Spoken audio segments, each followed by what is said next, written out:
Looks like we're good, Mark. Okay. Are we? Okay, YouTube. Okay. All right. I'll call the October 26th school board work session to order. It's 5:34 p.m. It looks like two items on the work session agenda this evening. The first is the long-range facility plan overview and next steps. And the second is the student investment account grant agreement. So with that, I'll turn it over to Eileen Klude, who will speak to the long-range facility plan. Thank you.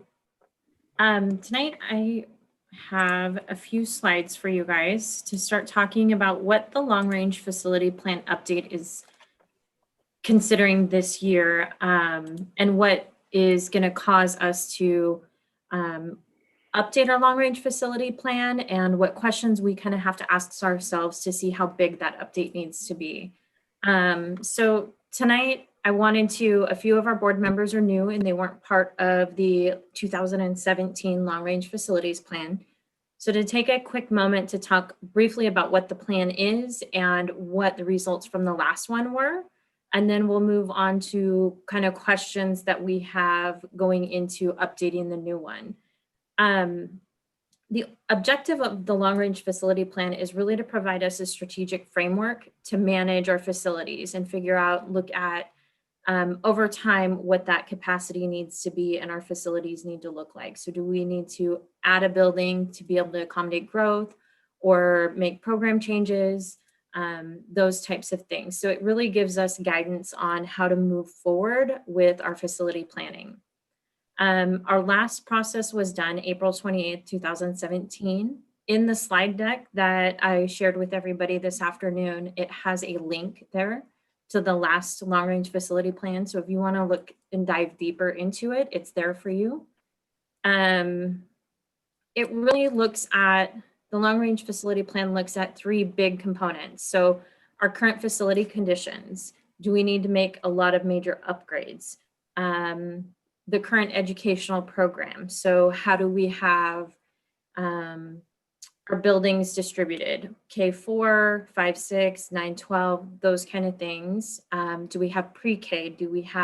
What are those things that we believe in, and what are those educational programs that we are going to have in the upcoming 10 years? And then the last piece is our capacity, our enrollment and our class size. So has our class size projections, and is the average class sizes changing? This will all kind of give us that framework for a future bond if we need to go out for a future bond. And it is all required to be done for us every 4 years. Excuse me, we need to have one that is no older than 4 years old if we are going out for a bond. So ours is coming up to be 4 years this spring. And so if we do go out for a bond in the upcoming several years or a couple years, we will need to have ours updated. So this is the start of that.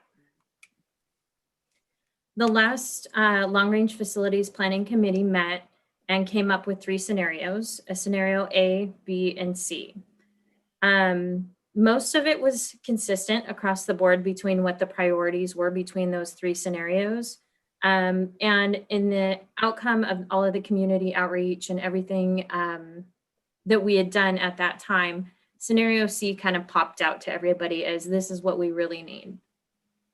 It included $30 million in deferred maintenance, $1 million to help modernize the front entry at Neil Armstrong to make it safer, expand pre-K in the district, and the $5 million included 1 to 2 new classrooms. So that increased class size, increased facilities overall. And then the next part is $30 million, Career Technology Center, a new CTE center, and modernizing or improving our current alternative education facility. Those two kind of got lumped into one bucket. So the committee basically said they didn't want to split out who's getting what of that. They just said, here's 30 million to be able to do both or some level of that. And then lastly is a new elementary school. So based on the enrollment projections at that time, it had in it the need to accommodate future growth. So that's where we had ended with the last one.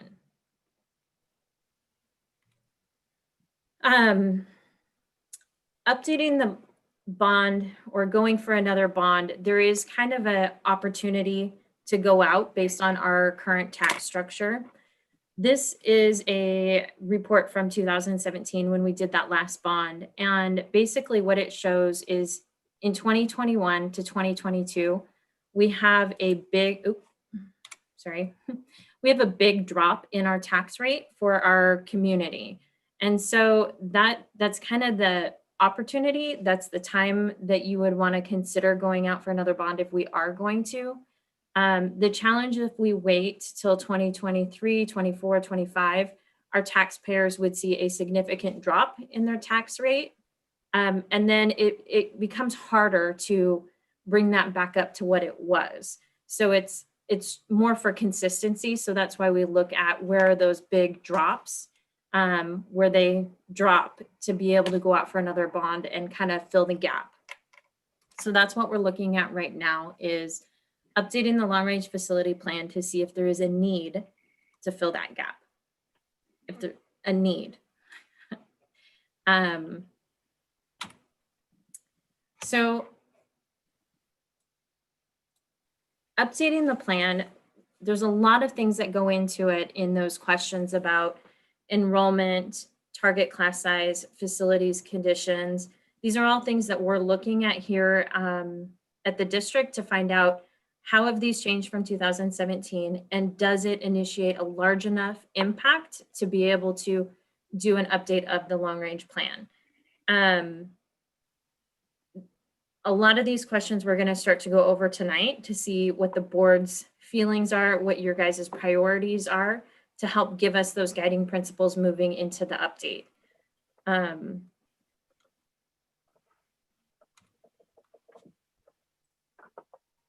So to start with enrollment, it's one of the biggest factors because it's our class size. Do we have enough building space to be able to support our enrollment, our projected enrollment over the next 10 years?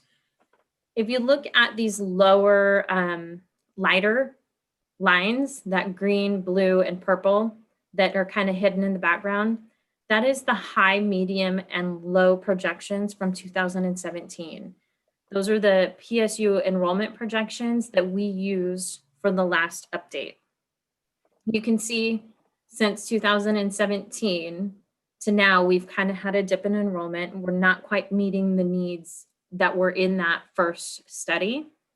And then in 2000 and these darker lines are the 2019 enrollment projections. So last year we went and had PSU do an updated study because we weren't meeting those needs or those enrollment projections. And so these darker ones show the new 10-year projection for our enrollment across our district. And you can see the middle line is what we typically use for a long-range facility plan in our update. And the new middle one is still below the last one's lowest forecast. So to us, that kind of indicates a need to reevaluate our space and our capacity to determine if we need to add additional classrooms for this enrollment. The next slide just takes that same one and blows it up a little bit more.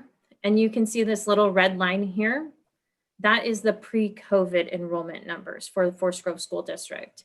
So since 2019 and the start of last year, we were right at that middle projection line. So that's that middle series from PSU. So that's what we're going to start looking at to see how is our capacity changed from this middle point compared to the last time and our building facilities. So now I have, I guess, questions for the board and conversation for the board to have. Our ideal target class size. When we did the plan in 2016-17, the plan was based on a K-6 an average target class size of 25:1, and a 712 target class size at 30:1.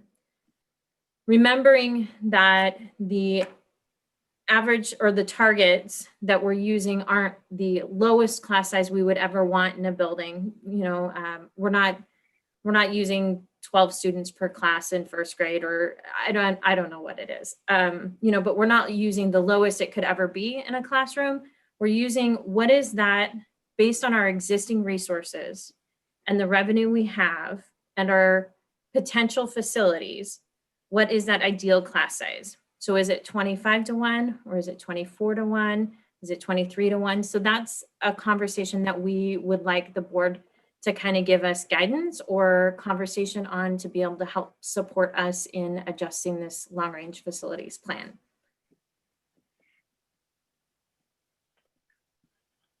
Eileen, we had as part of our goals, we had numbers assigned to that K1, 2, and then 3, 4, and then 5, 6. Do we have those kind of goals somewhere already? I did not pull that for tonight. I'm wondering if that wouldn't be a good idea to at least look at. I don't know why that would change unless other, people think that's, we need to change those. But that K1, 2 I think was 21. And then as you move up, we had ratios depending on what class, what grade. But I don't know where those are, but. I'll see if I can work with Kathy and Dave to try to grab those from a prior meeting. Yeah, this is Kate. We did have those at lower numbers, K through second grade. And when I was looking at this, is 25:1 the average are you looking at, or 25 below?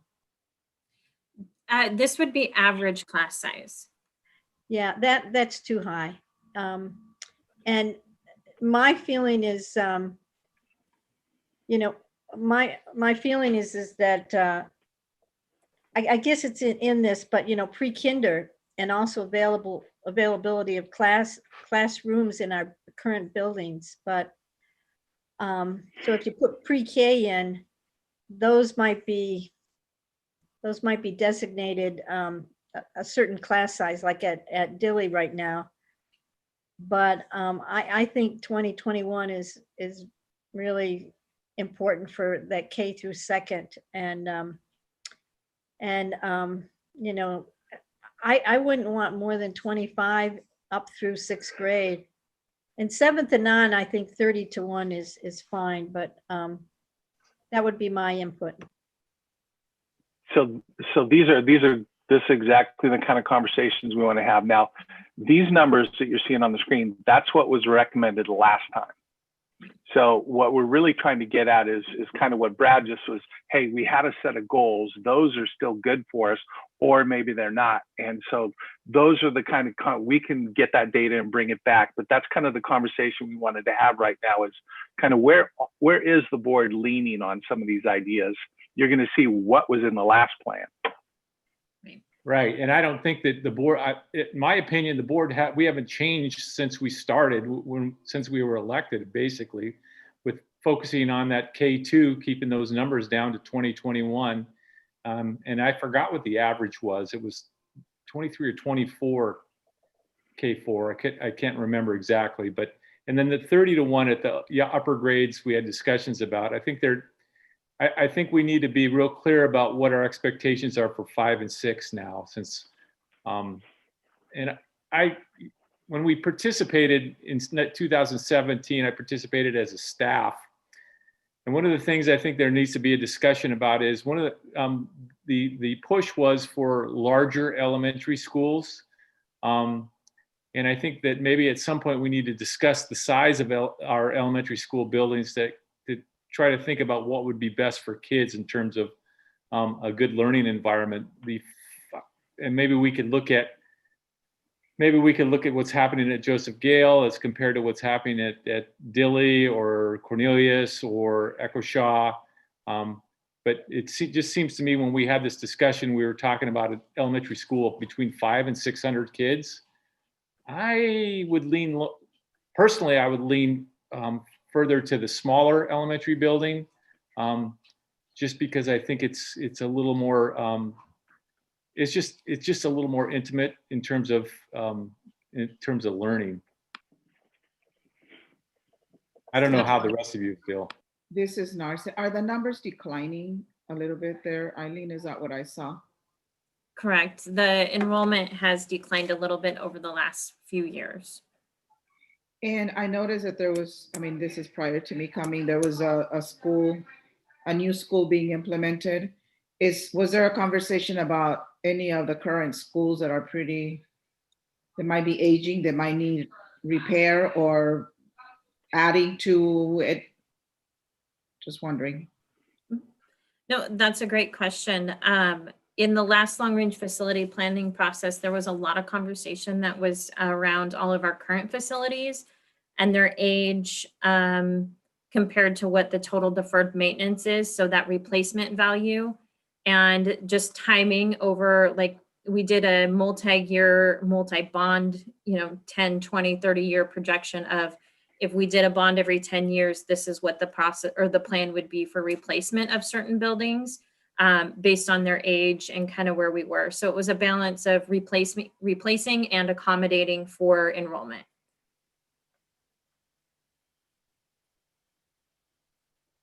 So I think the pre-K is a question mark for me. I don't know where that fits into here. But I think allowing more classrooms for that, if that's needed. And I know we talk about the 7, 12, 30 average of 30, but we've all seen the press reports or the news reports on a social studies or a math class of 47.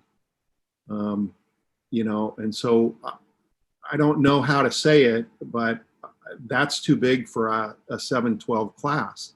And so I know that it's an average, and I know that you might have AP courses where there's 15 and a regular English, AP English of 15 and a regular English of 35 or whatever. And I know that, I get that, but I think we have to pay some attention to the 7-12 numbers that that balloon up to the 40, and I don't know how to do that, up to 45 kids. Yeah, I haven't actually pulled the numbers this year, and I can go back and do that, but certainly that's a big concern mark. When we're funding to keep those classrooms at an average of 30 means that we're actually funding at a 22.5 level to get that because of their prep periods, and that's all in the average. But to go lower means you're going to fund those high schools at even average class size wise at even below where you're funding pre-K through 2. So that's the only little bit of concern there. I think you're absolutely right around kind of what the distribution, what the actual sizes are in some of these classrooms. But we can do a little bit of work there. I also like this idea of we'll go back and find those goals, Brad, because I like that idea, and then we'll put that back in front of folks just to make sure that that's kind of what you're thinking. That feels like a better, like when we get to that long-range facility plan, beginning to utilize those as kind of the basis. I think it's a good move. Pre-K, I'd like to continue to push on it, but it is.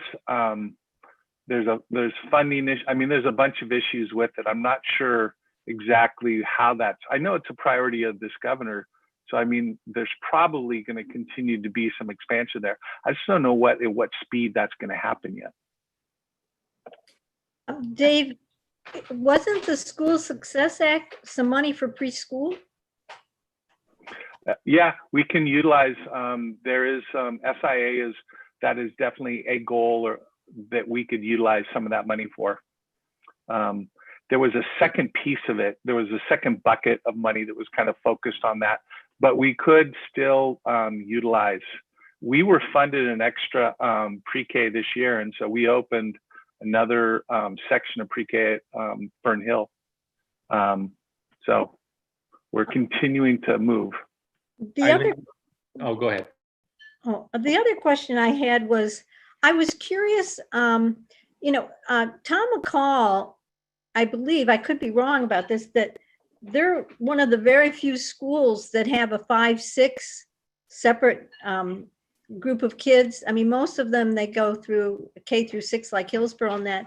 So my question is I was wondering how successful Echo Shaw was with the 5-6. Some information on, from the parents and from the teachers, and how successful that was transitioning to, Neil Armstrong. And the other thing is, from whatever the feedback is if the enrollment keeps going down, do we want to do a 5-6 at our other schools, knowing right now that our schools do not have any extra room? But that would be something I would be curious about.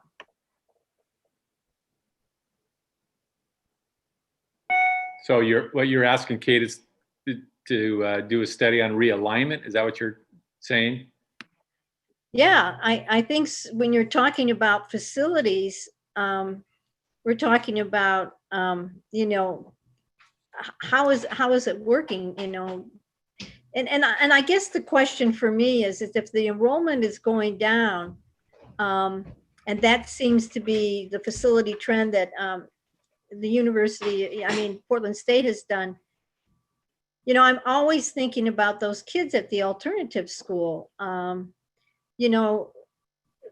we talked about this is, we also need to have a vision of what do we want as an alternative school and how are we meeting the needs, and is under 100 meaningful?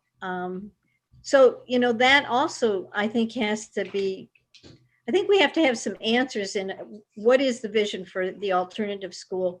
Does the new school, because it's close to the high school and those CTE classes, make it beneficial and more interesting and exciting for those kids? So, and that's why I also am curious, because I haven't heard anything about the 5th and 6th at Echo Shaw. I haven't heard any complaints, but I would like to see if, we need to also realign the structures of our elementary schools. Was there ever a plan? This is Narsa. Was there a plan previously to me coming about the alternative school that Kate's talking about? Yeah, we've had discussions that a couple bonds ago, there was a plan to put the new alternative school over by Neil Armstrong, but that kind of fell through at one point. And I don't know where we ended up. That this last planning session, like Eileen said, we just put some funds combined between two entities, and then left it, I think, what was it, 30 million?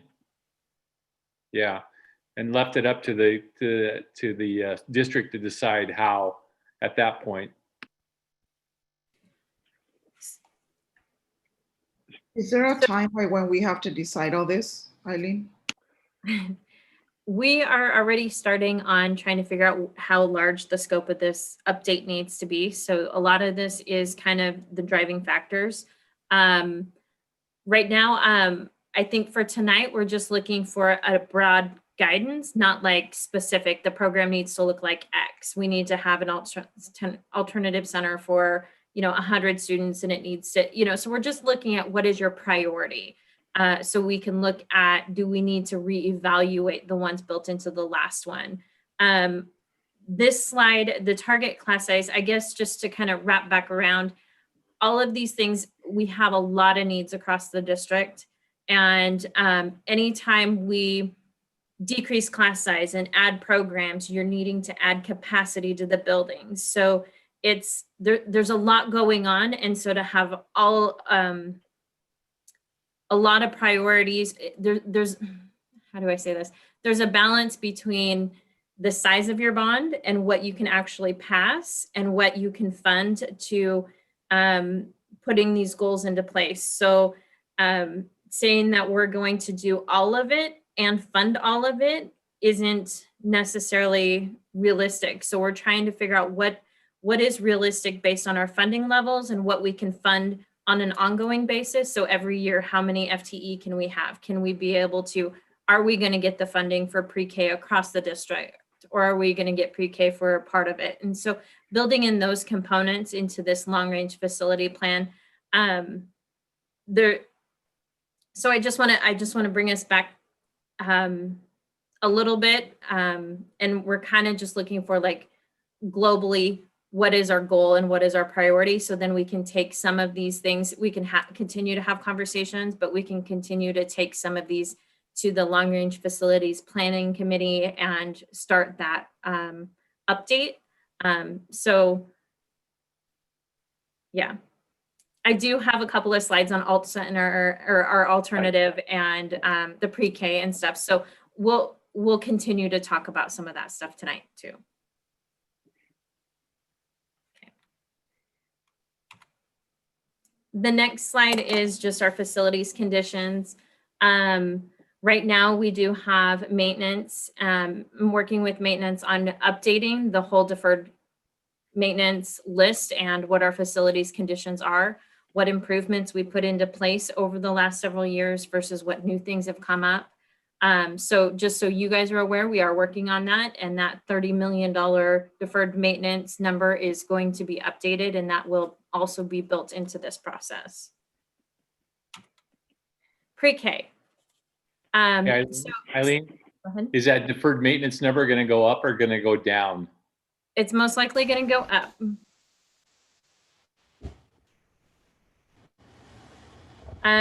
Pre-K, looking at the 2016-17 pre-K, what was built into that long-range facilities plan. We, at the time, had pre-K at both Cornelius and Echo Shaw. Since then, we've added it to Fern Hill with the new funding that came through this year. So the question is, based on what we have for current funding and what funding opportunities could be available, what do we see as our vision for pre-K across all of the buildings or across all of the districts, in comparison to knowing that it's all a balance and it impacts the overall capacity of the district?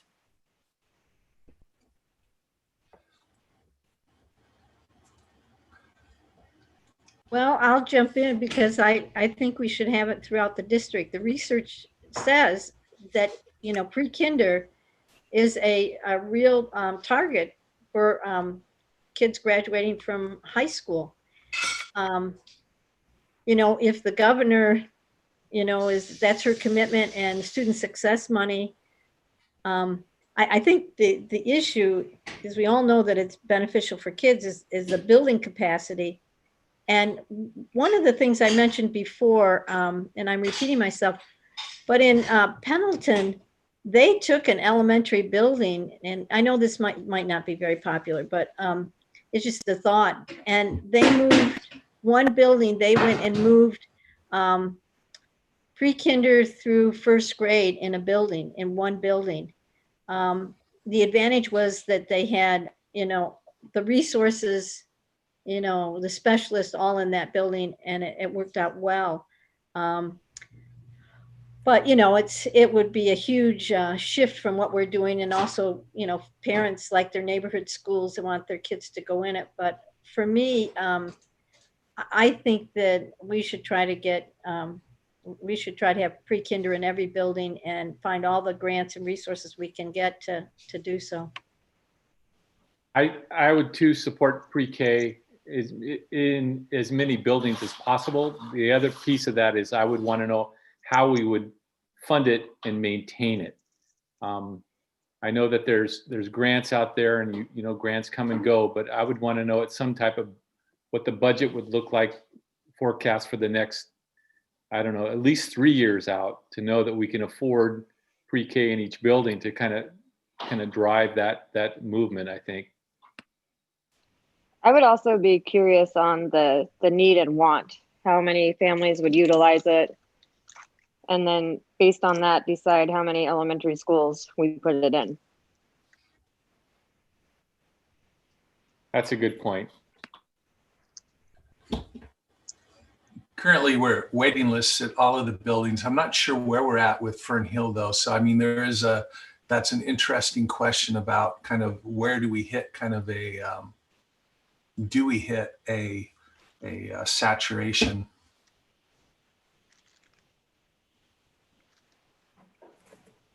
Yeah, I mean, I would support the pre-K as well. I don't know if it has to, I don't know, like Val said, I think you'd have to survey and see, Mm-hmm. how many, what the need is, and then put it where the need, to meet the need.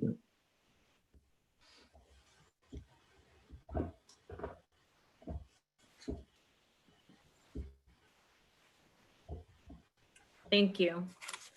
The next one is grade configuration. I think we hit on this one just a little bit ago. Right now, and built into the 2016-17 long range facility plan. At that time, we chose to keep the current grade configuration and not change any of the structure that was there. Right now, we have pre-K 4 at Cornelius and Fern Hill, pre-K 6 at Echo Shaw, K4 at Dilley, Joseph Gale, Harvey Clark. And then we have 5-6 at Tom McCall, Neil Armstrong, and then the high school. So right now, the question is there a significant change in the district's vision for that distribution between grade levels at the different buildings? I would ask Dave, how do you feel about that? So coming into this district, both of the districts I'd been at before did not have an upper elementary. But in our district, I have come to like the fact that we've got our students from Cornelius and our students from the other 4 or 5 different cities that we draw from are coming together in the 5th and 6th grade. I think that's a very healthy thing to happen. My wondering, I think the question that Kate was asking is there a benefit to holding kids in smaller schools longer? That's interesting. I still think that our grade configuration, it wouldn't be at the top of my priority list to change, but I do think we could do some thinking around. I mean, I need to do some initial numbers on, like, do we have enough classrooms to do that well? That's a whole boundary change because of, you're going to have to basically, Tom McCall would have to become two additional elementaries, and we'd have to change boundaries. But I don't know, I've come to really kind of like it. So that's where I'm at. I think the initial thought when we moved to that model was to lessen help with the transition into 7th grade from all these different schools. And what it did is it created not one transition in that situation, it created 2 transitions, which I think is not as positive to a lot of people. But it did help, I think, in my opinion, it helped with that transition into 7th grade from Cornelius, Echo Shaw, Dilley, all the elementary schools, because you had a core group of kids moving from Tom McCall to Neil Armstrong that already knew each other. Yeah, the transition piece I think is hard on some kids, that multiple transition. But I think it did not solve, but it helped with the problem moving into Neil Armstrong in 7th grade. That was a rough kind of transition for a lot of kids. So, I mean, that's I also wonder a little bit about, the class size work. Tom McCall has maintained some higher class sizes than some of our other 4th grades across the district. So there might be a way for us to begin to do a little bit of, as we look at these different class sizes and grade configurations, do we have it correct there. It is a larger school, that's for certain. So that's another consideration here. It wasn't popular when we moved to that model. I'll tell you that with parents. It was a kind of a difficult transition that the superintendent had to really stand up, and it just was not popular at that time, but it seemed to kind of settle down over the last period of time. I'd be I have two comments. I'd be curious to get some feedback at Echo Shaw on and how, I think are they in their third year now with fifth and sixth or fourth year? I forget. I'd like to get some feedback there. And the other is when I was at in Hillsborough at Patterson, it was K through 6, and it was a very good for special ed kids. It was very good. All the LD kids got off by the time they were 6th grade because we had them for so long. And there wasn't those transitions for the special ed kids, but I'd be really curious to have Perla share the pros and cons of how things have worked out at Echo Shaw. Yeah, I'm sure that they're enjoying it. I'm interested in the transitions, the number of transitions. I don't know. I don't have any strong feelings about Tom McCall 5-6, but when you're, how do I say, you're in 2 schools for 2 years, it's hard to attach to students, for students and staff to attach in that short a time period. And then you've got the transitions that Brad talked about. So I'm interested in seeing if, evaluating Tom McCall and the 5-6. I would agree with what Mark is saying. But I also thought it was interesting what Kate suggested about the school being pre-K through 1. I think that might be something that we want to look into. That doesn't really help the transition problems, but I just think it probably has some positives that could come out of it.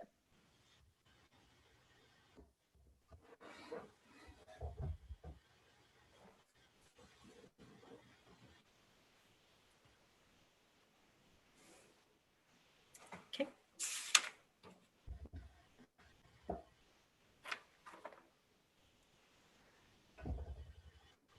Okay. So the next question we have, or the next item to talk about, is CTE building requirements and changes. In the last bond that we had, or the last long range facilities planning committee and process that we went through, Measure 98 was about to be passed. So there was a lot of emphasis on increasing CTE and Measure 98 coming about. So all of the new opportunities that were available. At that time, 36.7 million was identified as a need for the building, adding building space and improvements within the high school. Not all of that got allocated in A, B, or C, but that was the total need to be able to add another, add on to the high school and enhance the spaces also. Since then, we have had Measure 98 for a couple of years now. We've been able to do a lot of enhancements in some of the spaces, but there's still a need to bring some of those programs up to industry standards. So the question to the board tonight is, based on our current funding and funding of Measure 98, what do you see as a priority with the changing the need of what that the last long range facility planning committee came up with?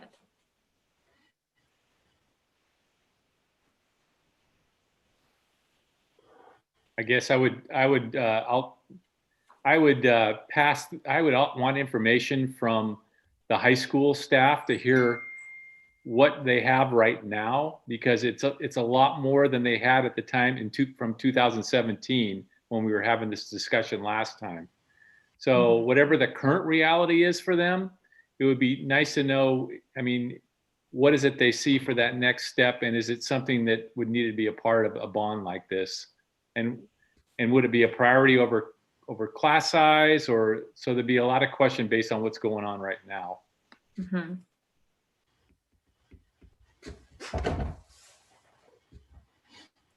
I agree with Brad, and I guess the one thing that, and I probably should know more about this than I'm gonna say, but how middle schoolers, I don't know, how they benefit from CTE as well. I guess one of the things I think about is, and I don't know how much in 98 money can be used, but should there be some of this that spreads to the middle school if possible? Because programs generally don't start. I mean, it's nice if, at least where I was at last, it was nice to have some middle school kids involved in some of those vocational classes at the high school, at the middle grades. And so how we can increase opportunities, I think, for those middle schoolers to, either select high school courses or have courses for them at the middle school that feed, and facilities at the middle school that feed into that, so it's not just I don't see it as just a 9-12 issue. I see it bigger. I have a question. I like your thinking, Mark. This is Narce. Has there been any conversation with Portland Community College in regards to any partnership with a CTE program? So that's one question. And then the other one is there been a conversation about a CTE program specifically for our alternative school students? So we do have conversations with PCC, and they're, I mean, later on in this board meeting, you'll see the dual credit stuff. So there's quite a bit of work going on between that. The alt school is we started that conversation, but currently their current facility is not adequate for them. And it's a long ways away from connecting to these CTE opportunities that the kids need. So, I think this kind of CTE piece, and then that alt school, the needs of those students, I think it's kind of wrapped into they're connected, I guess is what I would say. And I think this is a great opportunity for us to begin to look at that. There's some great programs around the state. Oregon City has a great kind of alt school CTE connection. The school over in Newburgh, Springbrook, does a really nice job of connecting into an alt school that's basically on the same property as the high school, so the kids can kind of utilize different skills there. So we've got some good models with that. If that's an interest of our board, I know it's an interest, we've been talking about it, it's an interest of mine and I think other folks, but now's the time for you guys to say that. Go ahead, Darcy. No, I was just going to say, I'm interested in totally exactly what Dave just said. Yeah, I agree. Bethel is another one, and Bethel, they have their alternative schools about 150 students, and they put in a solar and a garden and connected with the community. And I would really like to see us have something where we're connecting with what's going on with Washington County. We have nurseries, we have vineyards, we have the forest, and Tillamook, their high school students are doing really creative stuff with the streams, testing the water in their biology class, working in the woods, and they also have a partnership with Oregon State. Of course, I have all these ideas and it takes work and time and money, but that's why I go back to, we need to have a vision of what we want the alternative school to provide. But I think having a campus closer to the high school, they could tap into these CTE courses. I mean, where they're at, as we all agree, it's inadequate. But when you look and you see that 40% of our community is senior citizens, not everybody's going to go to college, and it'd be nice to have some opportunities, internships, that some of these kids could stay within our community and also support, I mean, support the community, the agricultural community in Western Washington. So I'm in support of it.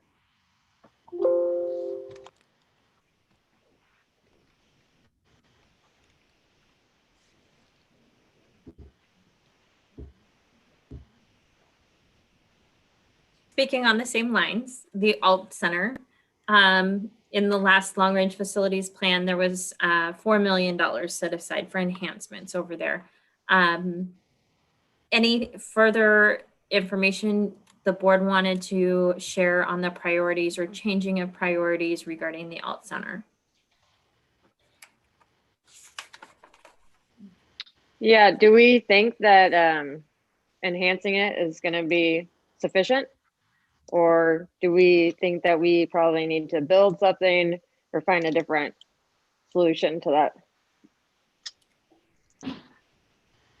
The current space over there, I think Dave could probably talk a little bit more about this one.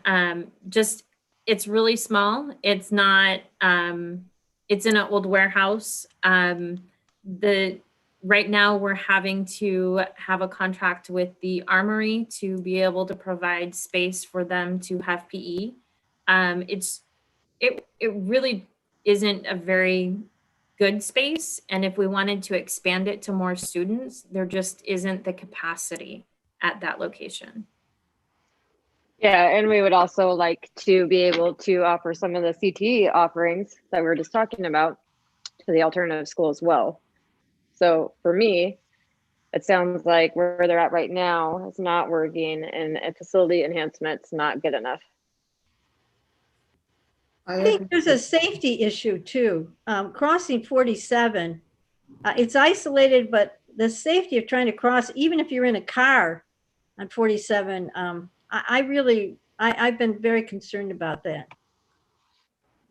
So You know, at some level, it would be not, Eileen, it would be, and Dave, it would be nice to hear from the administrative staff and the teachers about what their vision is for the kids that they're working with. It's one thing for us as a board to see, you know, what we would like to see, but I would like to get their input, especially the kids that are involved, about where they see it in terms of need. I think it's obvious that the closer to the high school and being able to access those other courses it's important. But in terms of content and curriculum, I would want to hear from at least the staff and the administration about where they see the program in 5 years, and listen to them in terms of moving forward. I would add to what Brad said, for even ask, you know, if their parents are involved or the students, like have like a focus group and try to ask them what they, but I do think they're too far away. Yeah, I don't like that.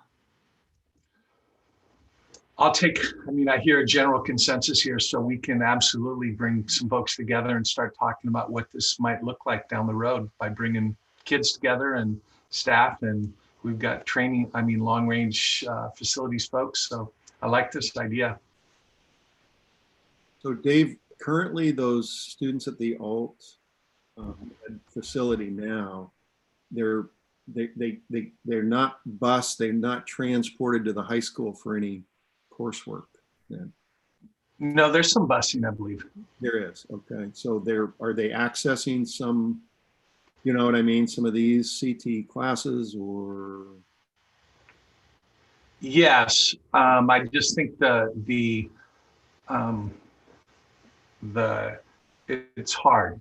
The right words aren't coming to me, but I don't think it's an easy transition. So I'm not sure we get as much bang for our buck there. And again, the spaces, the cafeteria is basically the parking lot. There's just a lot of problems with that space. Yeah. I think in a 2,000 student high school, we could serve 150 to 200 kids easy, who would benefit from an alternative experience. And even if we started working like like some of it is smaller classes with a different instructional, and then some of it is right back into the high school, I think we could actually serve a lot more kids and provide more an easier path to graduation for more kids. But right now our logistics are just not as where we'd like them to be. Okay. I agree, and it would be nice for change to finally have a priority for that school and for those kids. I've been on the board a long time now. I'm the oldest one here, and we've just talked about it. I'd like to see some action. Okay. Not that old, Kate. Not that old. I'm still young at heart. I still have my ice skates in my car. I'm planning on doing it. Leave them right there.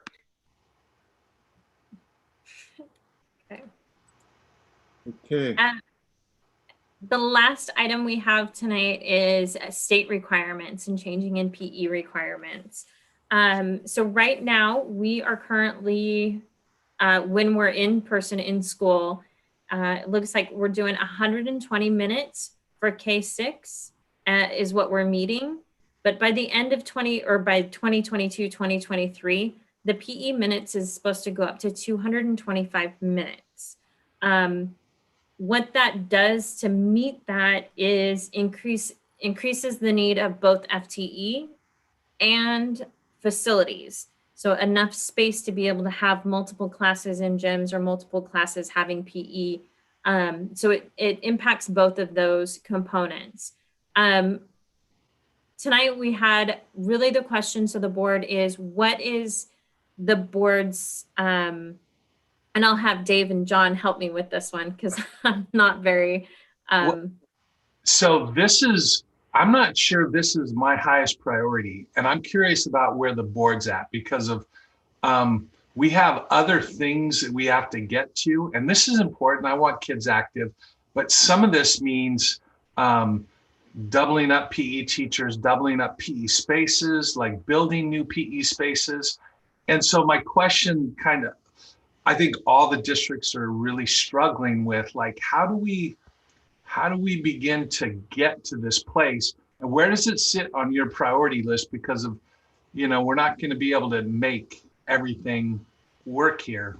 And the things we've been talking about up to this place, for me, rise to a much higher priority than maybe this. And what this might be would be for, again, on our Division 22, might be talking about how we're either not meeting or how we're working around it. Currently, we have PE going on and we're doing movement in classes. Like we have a plan to do some of that movement in other places, but I don't know. This is just one of those where I'm not sure I want to spend $30 million to build a new gym in every school that we have to meet this. But I'm open to board suggestion. Yeah, I just start off by, obviously I support as much activity for kids as possible. Right. And I'm looking at those minutes and I've divided the minutes into, that's basically what we were doing 20 years ago. And I don't see it increasing space as much as it increases the FTE. So if you increase you're going to have to increase FTE basically to where we were 15 or 20 years ago. I don't know how would this impact the facility, Eileen? Just in those spaces where in some of our buildings where there's a lot of classes, those like Joseph Gale or Echo Shaw, those larger buildings, you would have to have multiple FTE of teachers.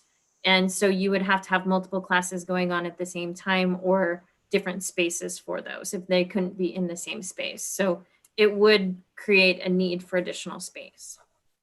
Right, in the larger buildings. So, but the smaller buildings, it would be just more FTE because there's space not being used right now in terms of gym space other than for other activities. But obviously I'm going to support as much activity for kids as possible with a balance between what kids need in terms of academic. I think that, I mean, there was a reason for this. I don't know that we'll get to this point, but I still think it's important. Yeah, I agree with what Brad is saying. And I'm also curious when you say that, you know, that they're incorporating movement into other class time.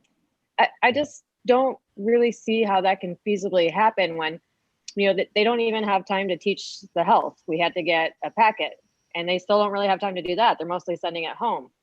And they have so much other things that they need to teach. I would just think it'd be really hard for them to get the movement piece in on top of that. I'm curious how that would work. Absolutely, but I would also say that just getting in more PE minutes with all those restrictions is really what we're hearing back from the buildings is we're struggling with increasing the PE minutes when we've got all these other pieces going. It's a real challenge. I don't disagree with you. Getting kids moving is absolutely, we want to do that. Yeah, I see what you're saying, Dave. I mean, we have to prioritize how we want to spend this money. So it's good conversations to have. There's just not enough time for them to get all that stuff in, no matter if we have the money or not. Yeah, I mean, Well, if we extended the day to accommodate, that would be a huge amount of money, right? Yeah. I think that we got a big piggy bank. So K6, right now we're at 120 minutes, 60 basically in 2 PE classes. And we, in 2021, 22, we have to go, K4, we have to go 3 times the amount that we currently have. And then in a year later, we go, what, 4 times the amount that we currently have, right? That's a lot. Which basically is what we were doing 15, 18 years ago. And then as we started making reductions, the PE got reduced and reduced and reduced. And what happened was your FTE and the PE people's FTE got cut back and then moving between buildings and the whole thing. So that, I mean, that kind of evolved over a 15, 20-year period of reductions. But I just think about it in terms of the time in a day, though, Brad. 225 minutes a week is, what is that, 55 minutes? Is that right? Or I don't know, 45, I don't know, however many. It's such an increase. The kids are in school for a certain amount of time. And so, like, I guess what it goes to, if you do that, what doesn't get done, right? It would be 45. Right? Or okay, 45, and now it's 30 twice a week, right? I mean, so if you average this, what we do now, 60 minutes in 5 days, right? 60 minutes at 10 minutes, maybe 15 minutes a day, and we're going to have to go to 45 minutes a day. No, maybe. Yeah, and what other districts are also looking at in terms of this mandate, particularly at the elementary level, is it's bumping up against music time. Okay. So it's music versus PE, Right. or it's, you know, what can we financially afford? And then also during a bell schedule, what can we afford? Right. Okay. And at the middle school, it's also the impact on other electives. Right. Okay. Yeah. And this is all, again, getting our kids moving is really important. I don't want anybody to take out of this conversation that we like not having kids moving. The question is, we're going to continue to work on this and increase it, but are we building capacity for it? That's the long range facility planning part of this, which is, do we want to do that part, or do we want to try and find a way forward with our current facilities? And it could be, like Brad said, rescheduling more creatively. You know, I don't know. Those are all the pieces. Just, are we building buildings? Are we building new spaces to deal with that? Well, Dave, if it's a state requirement by 22, 23, we're going to have to address this one way or another, and it's going to cost us.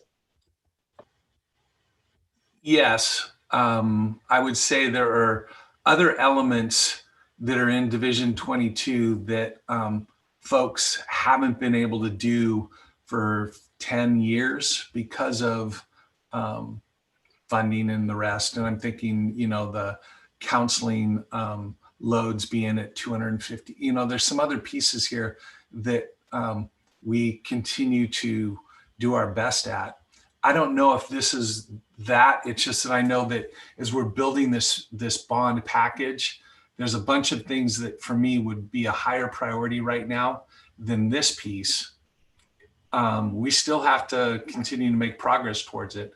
That I don't want to say that we're not doing this, but what I am saying is I would rather build that alt center connected into some CTE things that would raise up in my priority list pretty high. Pre-K, getting our class sizes right. Those are all things that I'm committed to.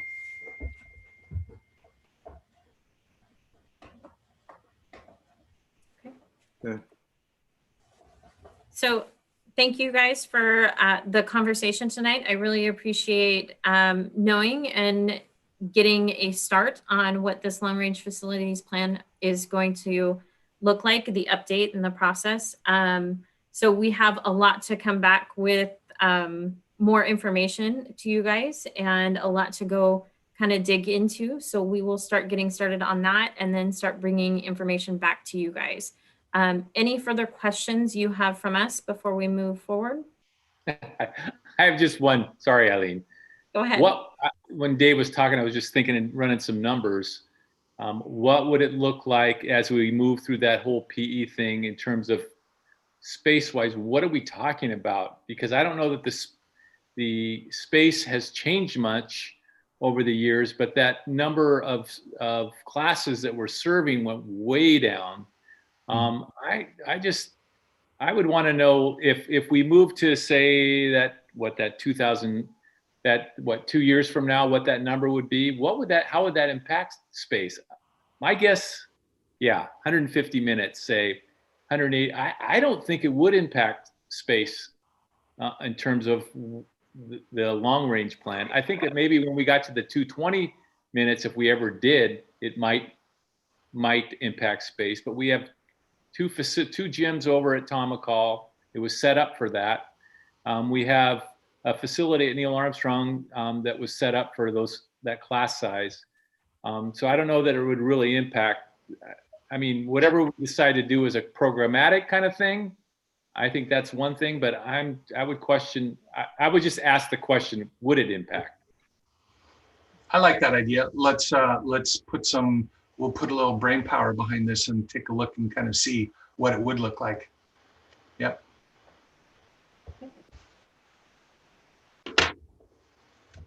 Thank you.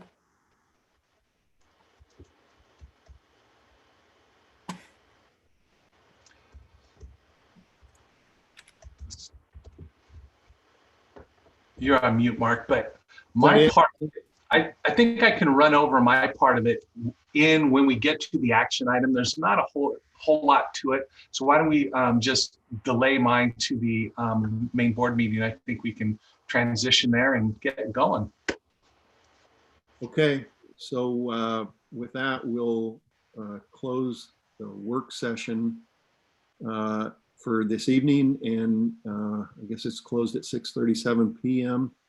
and we'll move to the board meeting, with the board meeting agenda.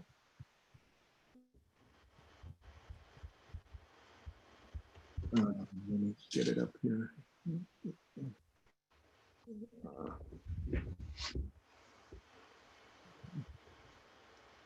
Okay. All right. I'm going to call the October 26, 2020 Forest Grove School District Board of Directors meeting to order at 6:38 p.m. We'll do a roll call of board members present. I'm Mark Everett, Board Chair. Present. Kate Grandusky. Present. Brad Bafero. Here. Valerie Ingram. Here. Narce Rodriguez. I'm here. Okay, and Noe Alvarez. Okay. The school board will hear public comment for unscheduled public appearance received through the designated email address on the board page on the district website to be read by district staff at the appropriate time on the agenda. You may also provide a comment if you are registered for the Zoom meeting. There will also be an opportunity to speak regarding the student investment account grant application during that agenda item. Would you please join me in the flag salute? I pledge allegiance to the flag of the United States of America, and to the republic for which it stands, one nation, under God, indivisible, with liberty and justice for all. Thank you. Introduction of audience and staff. Those participating this evening, if you would just introduce yourself real quickly. John O'Neill, Assistant Superintendent. Kevin Noreen, Director of Human Resources. David Warner, Communications. Kim Shear, Director of Student Services. Eileen Clute, Business. Enrique Piñon, Technology.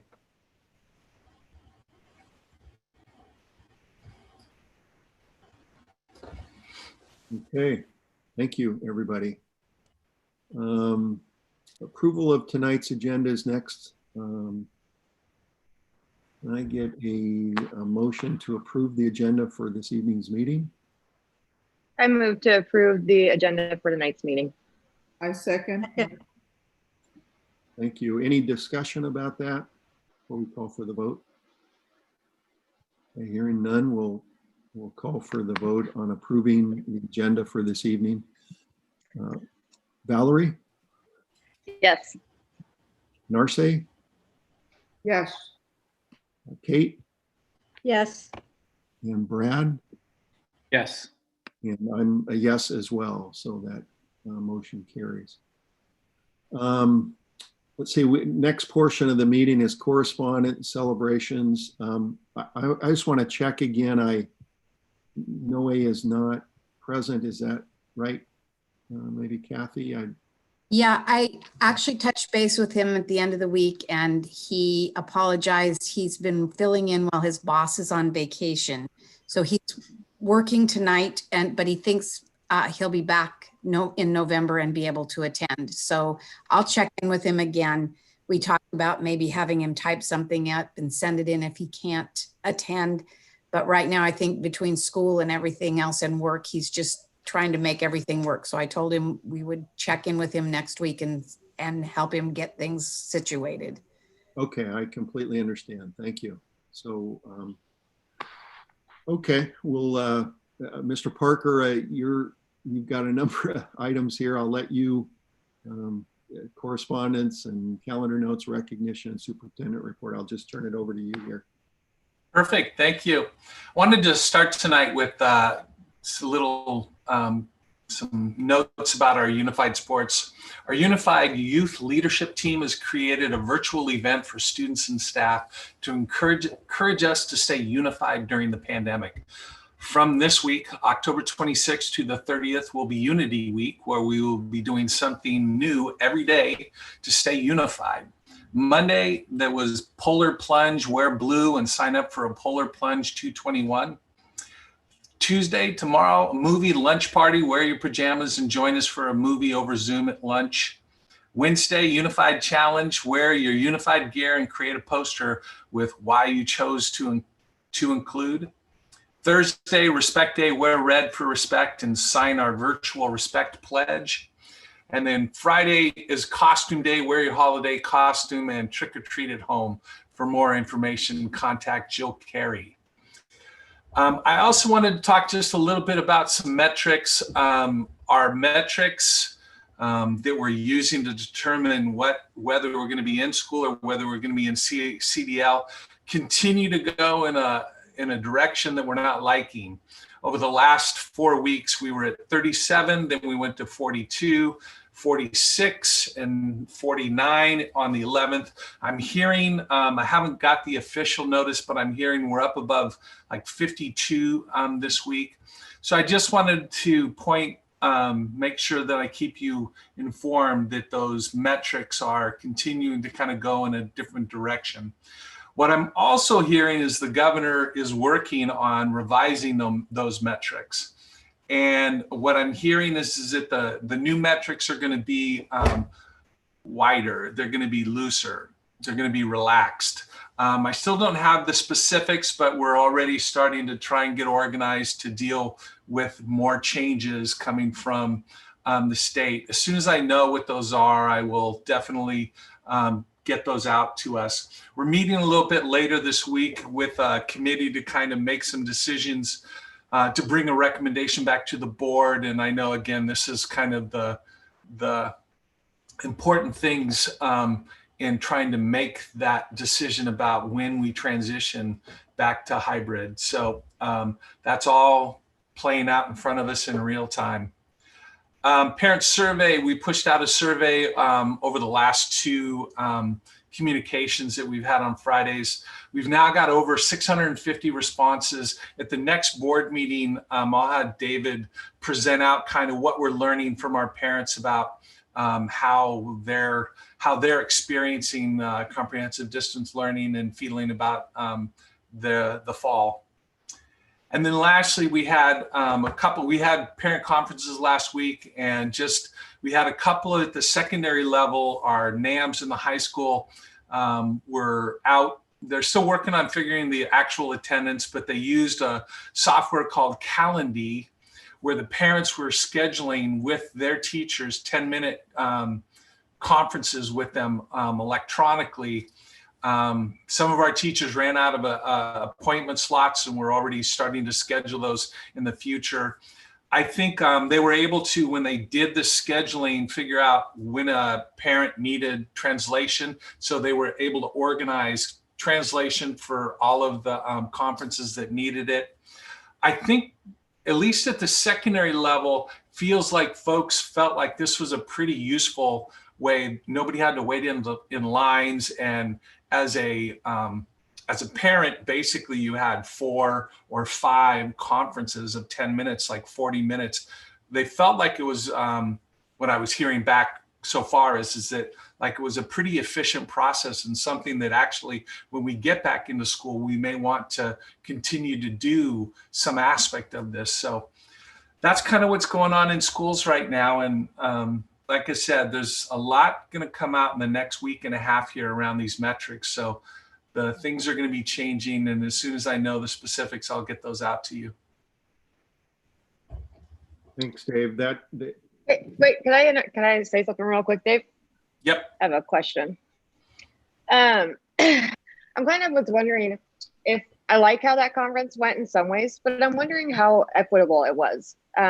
Basically, if you had the time and were able to sign up right when the calendar went out, then you would get an appointment. But there wasn't enough spots for all those kids. So then there was, I think, a decent amount of parents that wouldn't have been able to have a conference. Mm-hmm. So I'm just kind of wondering, I don't know if they need to think about a different way where they could have, I don't know, one teacher do like their cohorts that they developed or something, just so that parents have a chance to see these teachers and meet with them and talk to them. Like, this is the only way for them to get to converse with the teachers about, how the mental health is for their student and how they're feeling and the grades and all that stuff. I just think it's important that everybody gets a fair shot at having that time. But don't they, Val, or Dave, on Wednesdays, don't teachers, I don't know, is that a day when they're trying to reach parents as well? Yes. And I would say the parents always have, if you have a concern, we want you to call. But I will look into, I think this is still good as we're looking at this. We want to make sure that if you wanted to have a conversation, that you were able to, and I wouldn't want a process to not give you that opportunity. So yeah, let me look into that. Okay, thank you. Okay. Thank you, Dave. So the next item on the agenda is unscheduled public appearance. The board appreciates community members sharing information during public comments. Are there any comments that have been received? Yes, we have one that was emailed in. Okay. So I can go ahead and read that. Okay. It is from Mary Whitmore. Okay. Good evening, and thank you for this opportunity to give ideas to improve our children's ability to read. This is roughly the 15th of my contributions. When I arrived here in Oregon 37 years ago, I asked myself, why don't children who are over 7 years old and bilingual get credit for being bilingual? The reality of having parents who don't speak English is obvious and strong. Frequently, students are removed from studies because they have to translate into a quote by their parents. The detail increases in importance when a Latino or Latina enters high school and finds a requirement to study, quote, 2 years of foreign language. It's fun. Perhaps the district already recognizes this ability, but is necessary to formalize the recognition. I have mentioned Spalding in Arizona as an example of the explicit phonics method. They have a book in Spanish for teachers. Perhaps the person responsible for ESL curriculum can research this. The best way, in my opinion, to appreciate the value of explicit phonics is to observe the method in action. You can contact Cascade Heights Public Charter School in North Clackamas School District or Mitch Charter School in Tigard School District to arrange an observation. I'm sure the boards of these school districts would welcome you. A nicer welcome than I got when I asked Dave Parker to observe online reading instruction. I'm going to forward a video of Carlino Elementary School here in Carlsbad, California. They are starting a hybrid of online education for kinders, my grandchildren. I always learn more when I see the work of others. Until next time, Mary Whitmore.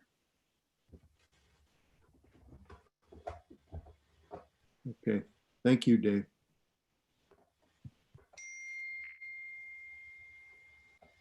Okay.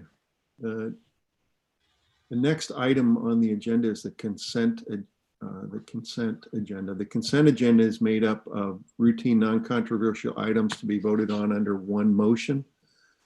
Are there any items within the consent items a board member or the superintendent wishes to discuss separately? Okay, hearing none, we'll call for a roll call vote again. I am a yes. Kate? Yes. Narce? Yes. Valerie? Sorry, I was on mute. Yes, did we make a motion, Mark? Oh, I'm sorry. Yeah, we need a How motion. about, And Sorry, I'm sorry, I'm okay. recognizing. Okay, I got it. I'll move that we approve tonight's consent agenda. Second. Okay, all right. We'll start over. I'm Okay. a yes. Okay. I'm a yes. Kate? I'm a yes. Narce? Yes. Valerie? Yes. And Brad? Yes. Okay. That motion passed. Mark, I had Yeah. one question, or maybe Dave. I saw that the nurse has retired. Is she going to stay on after December or? So we will be posting that position, but we will also be working with our nurse in that transition period. Will help, and we still have quite a bit to do with COVID. So yes, it'll be both of those things. Okay, great, thanks. Okay, let's see, presentations. We have two presentations this evening. One is the budget update, and that's the first one, and the second one is the enrollment update. So for the budget update, Eileen Clute, Director of Finance.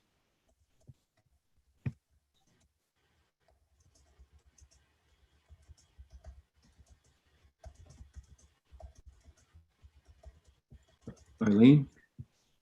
Thank you, Mr. Everett. Sorry. No, I was just getting set up. Sorry about the delay. So tonight I have a budget update for you.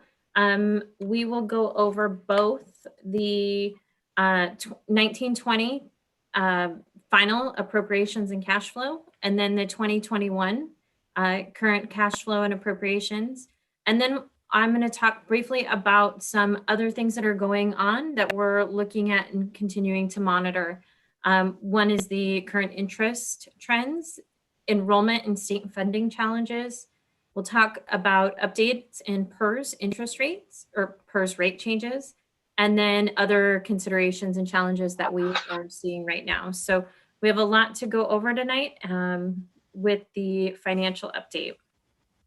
To start, to look at the final appropriations for 2019-20, if we are, our appropriations during the budget process, the budget committee and the board adopts a max spending limit by fund and major function for the district. So we like to look at this throughout the year and at the end of the year, especially to make sure that we have not gone over that max spending appropriations that the board and budget committee have set for us. Looking at this, you can see that 1920, our total appropriations allowed through the budget was 72.5 million. We spent 67.4, and so we were underspent by $5 million. And looking at the budget balance for all of the major funds and major functions, we stayed positive and there was no negatives between those lines. So that is great. We stayed within our spending appropriation through all of last year. And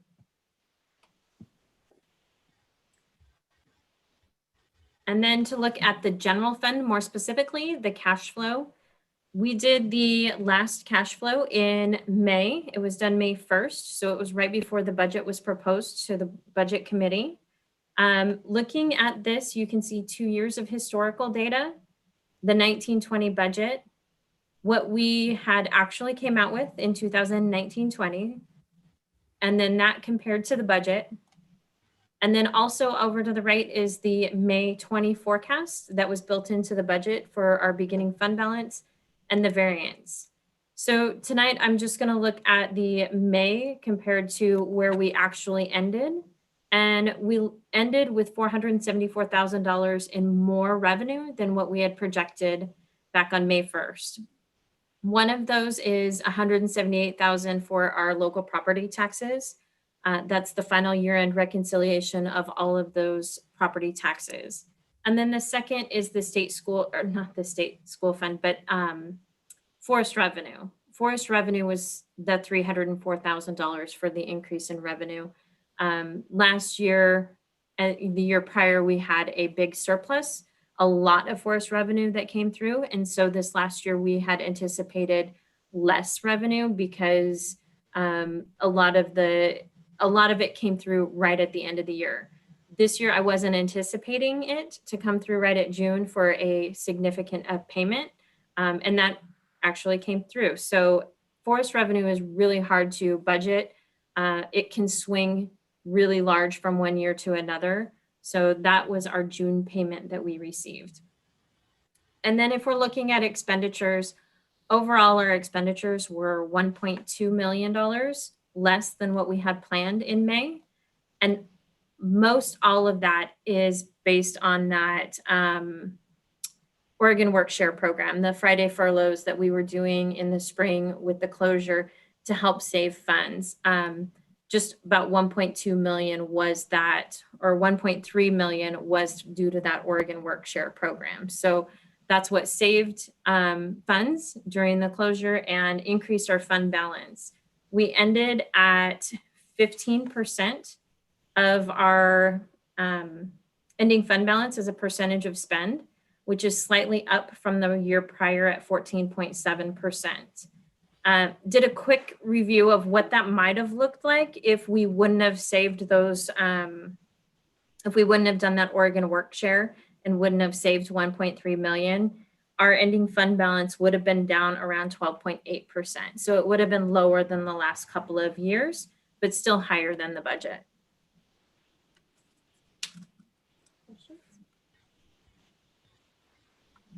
Okay. Now moving on to the current year, the 2021 appropriations.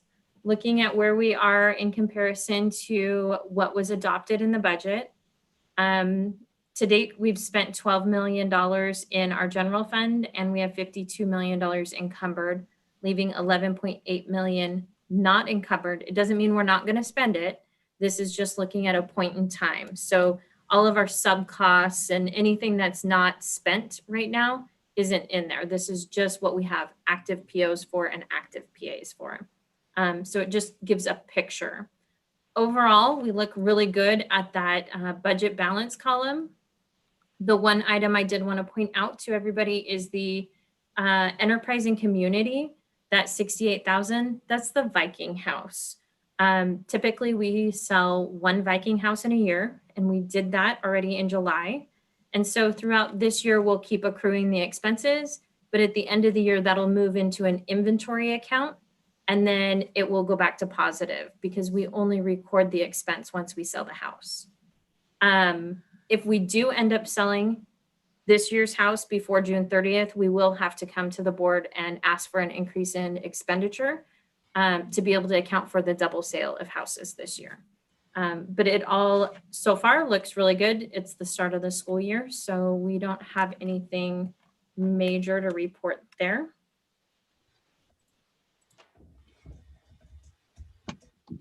Now looking at the cash flow for this current year, I tried to get it a little bit more detail. This shows the general fund resources. Again, it's 2 years of historical data, the 2021 budget, the actual through September, forecasted through the rest of the year, the total forecast, and then that compared to the adopted budget. Looking at revenue, we've made some significant changes in revenue compared to what was in the adopted budget.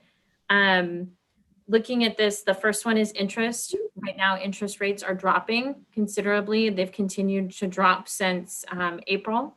And so we just aren't seeing that interest revenue that we would have been seeing in a typical year over the last several. So we decreased that revenue. We decreased the revenue associated to admissions and fees, took out all gate fees for the year, assuming we most likely won't be having big events this year for the rest of the year, collecting those gate fees. And then we also reduced the athletic fees a little bit. I didn't take them all out just because of the unknown of what's going to happen. The year is still early. So we did drop that admissions and fees down to 30,000 from 95. Both the interest and admissions and even rentals could drop more depending on what happens these next 6 months. It's really early to know kind of what's going to happen in March and April with this year. Rentals is the same. We reduced it. We're not renting our facilities out like we would in a typical year. We're not having building users come in and host larger events. So that did get dropped. And then the last big revenue piece is the state school fund. There's 3 components to this reduction of almost 950,000. The first one is we got a state school fund update in July. And so that had a small adjustment to it. It wasn't big enough to cause alarm, but it was a couple $100,000. Then on top of it, we're looking at 2 different things. Our transportation revenue, without us having transportation for this fall, we get 70% reimbursed from the state. So that reduction in expense has an offsetting revenue. So that's incorporated in the state school fund for reducing it. And then the third component of this reduction is the spread of the state school fund over more enrollment across the state. And it's not necessarily enrollment, but it's, for example, this year we are being funded on flat funding. So we are getting ADM and we're getting funding off of students that have left our district. That's that 1 year hold harmless. But then other districts or other schools are collecting that enrollment also. So those students are being counted twice, and it's happening across the state. I don't know what that expansion of ADM across the state is going to look like. I applied a factor in here. It's really a guess. we won't know what that's going to look like until probably February before we see and have all of the new state numbers and all of the schools report to ODE. They rebalance and then give us that information back. I applied a factor in here. I did not go conservative on it, but I did put a little bit of a factor in here. It really, it's really unknown on what that's going to look like and what that's going to do to schools, because the more ADM and the more that's spread, the lower we get per ADM, because it's still one pot of money. So those three things are causing that state school fund to go down this year. And that is my biggest unknown about the revenue this year, how ADM is going to impact it. But we do know our state school fund is set. It's most likely not going to change for this year. Our funding level is there. It's just a matter of how that's going to be spread between the districts and how that equalization is going to hit. So that's kind of unknown until February. I'm trying to be conservative, but not too conservative here. Overall, with adding the beginning fund balance to the revenue, including these reductions, it's about $477,000 higher than what we had put into our original budget. Now looking at expenditures, similar format, 2 years historical, current year budget, actuals forecasted, and then that compared to budget. For salaries and benefits, we have current staffing in place. There's still some movements happening and some hires happening. So this might change a little bit over the next couple of months as those become solid. The biggest change is the benefits. Normally we budget with more staff taking full benefits, full health insurance, because if we don't, then we could get hit the opposite way. So this has all of the new health insurance selections in here, and that's where most of those savings is that health insurance. Again, we have one more month that it could kind of fluid a little bit, but I don't see a significant change in that. Services is the big one where it's almost $1 million, $965,000 in savings this year. And that's really just, it's utilities, it's transportation, it's custodial, it's those services that we would normally be purchasing in the school year. I only accounted for the reductions through December and assumed that we would continue a little bit more normalcy at the start of January. That is unknown. I don't know when we're going to be back in school, when we're going to have kids in the buildings, when those costs are going to happen. But that's the assumption I built in here is a baseline so that we can see what the impact was. But that is our savings so far and through December, projected through December for those items. I do in here anticipate us coming back to school in the budget at least, and all of our buildings and departments fully utilizing their budgets. Assuming we come back, there's going to be all kinds of different costs that are going to be needed in returning to school with PP&E and just supervision. And so I didn't reduce departmental budgets or building budgets in this cash flow. Any questions on the cash flow before I move on?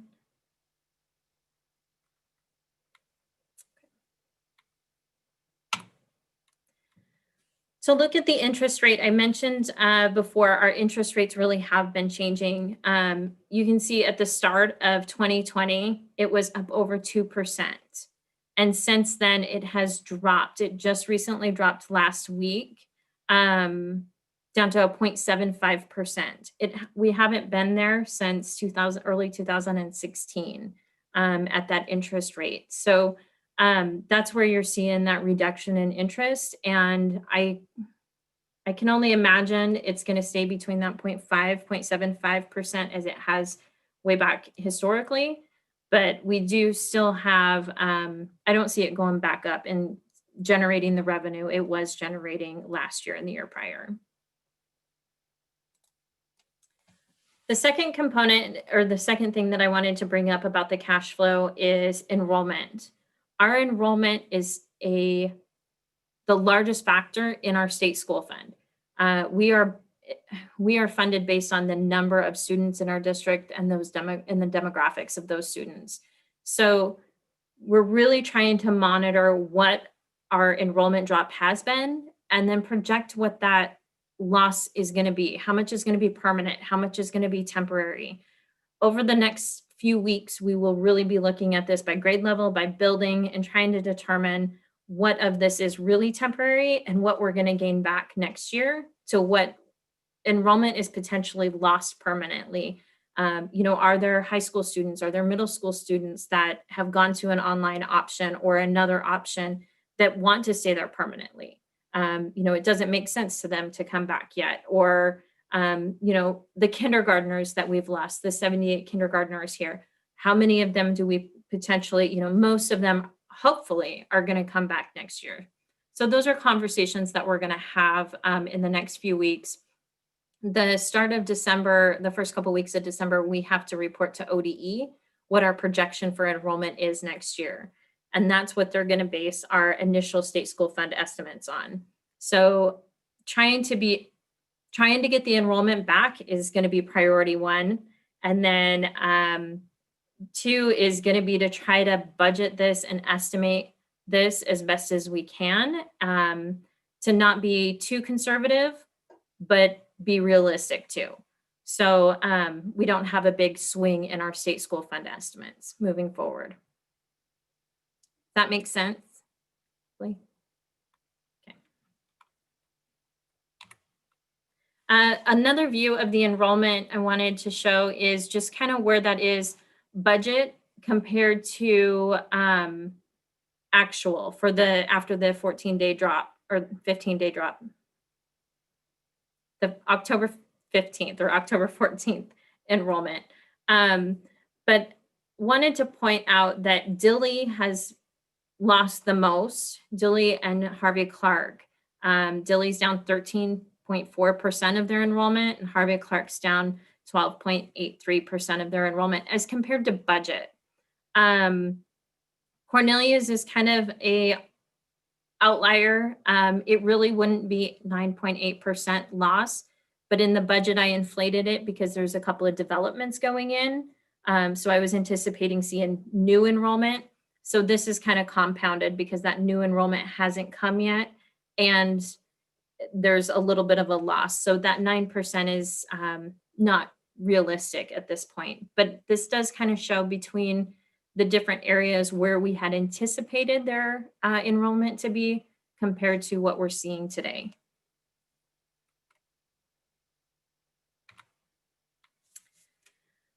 Next is our PERS rates. Published this in the Friday memo a couple of weeks ago. We have our new PERS rates for the next biennium.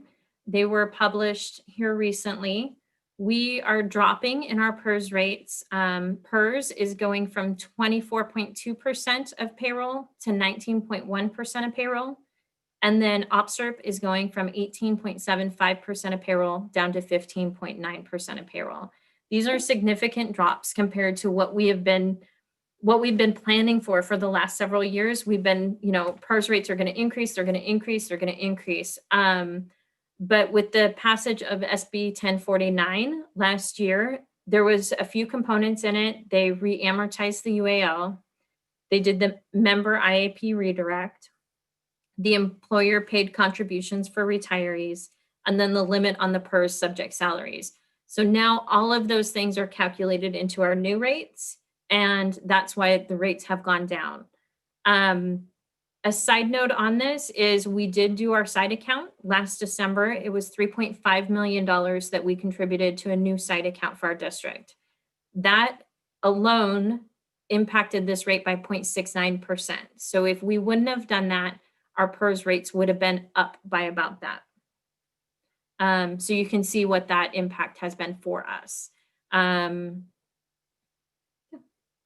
So this is good news for us going into the next biennium. Looking at future challenges and considerations going into the next year and the next budget cycle and planning, wanted to point out a few things that are impacting us. This year is really going to be challenging one to budget. But overall, there's just a lot going on. In the Oregon Economic Report that they shared last week said that, I took one quote out of it. It said the normal pattern we see is that the public sector is more of a stabilizing force in the economy. Job losses and budget cuts come with a delay, as it usually takes time for lower levels of activity to translate into fewer tax collections. Those impacts usually hit the budget the fiscal year after the recession. So we as schools didn't get impacted this year. The state held us harmless. We didn't have to reduce our budgets in July and August like we thought we were going to. But basically what this is saying is taxes and, the reduced economy this year is really going to impact and could potentially impact us for the next biennium, for the next legislative session. So we want to keep an eye on, yes, we were kind of held harmless this year, but we already had a budget set. And so now next year is when this could impact us more than what we had seen already this year, just because of that year delay. Enrollment changes, I talked a little bit about that, us having to really monitor enrollment changes this year, permanent versus temporary, to see kind of how this plays out in the state school fund, how across all of the districts, and then us individually. Wildfires are going to impact the state school fund this year. What that is, we're not kind of sure yet. OASBO and ODE and everybody are having conversations to talk about the impact of this. We individually weren't impacted significantly by wildfires, kind of like what they were seeing down the I-5 corridor and down south. But if you think of the state school fund, it's an equalization formula. So loss of homes, loss of property tax revenue from across the state, that all is part of that state school fund formula and gets distributed to everybody across the state. So we could potentially see a reduction in statewide property taxes or local revenue as a result of the wildfires. And then that is going to be pushed out to everybody through that state formula. So it could have an impact on us, not quite sure what that impact is yet. And then the last thing here is just the state, the market, the state funding. We are going to have our next revenue update from the state November 18th. And then the governor's recommended budget should be released around the first week of December.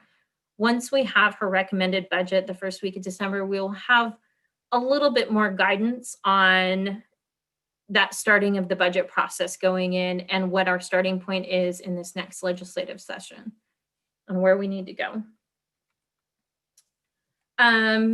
A few other items, the federal aid and unemployment, we're looking at that right now because the last federal aid stimulus package is now expiring.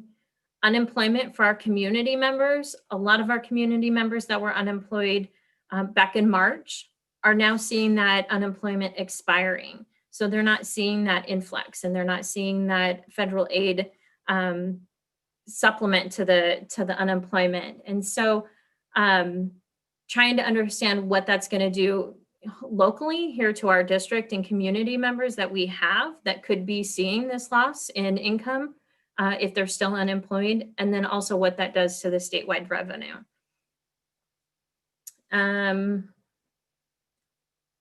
State school fund, the new biennium, just a quick review as we start hearing what's coming across from the state. $9.0 billion state school fund is our current biennium. ODE submitted their state base budget. It's not their roll forward budget, but it's their base starting point budget at $9.16 billion. And then current service level estimates should be coming out pretty soon. But in our initial review of what Forest Grove needs, current service level is about $9.3 billion. So to give you kind of a feel of what we're looking at as starting these conversations. And last on here, I really wanted to talk about the perception that's going on out there across the state about schools. It's going to make it really challenging going in this legislative session around K-12's funding because the perception is that K-12 got all the money. And we have been getting all the money. Last year, we got our $9 billion state school fund. We got SSA. We got Measure 98. So we got all of this new revenue and we got what we were asking for. Also, we haven't been reduced because of COVID impacts and our PERS rates are reducing. So it's not that it's enough, but it's the perception out there that we're going to have to overcome to get to the 9 additional revenue, while other people have seen a loss this last year.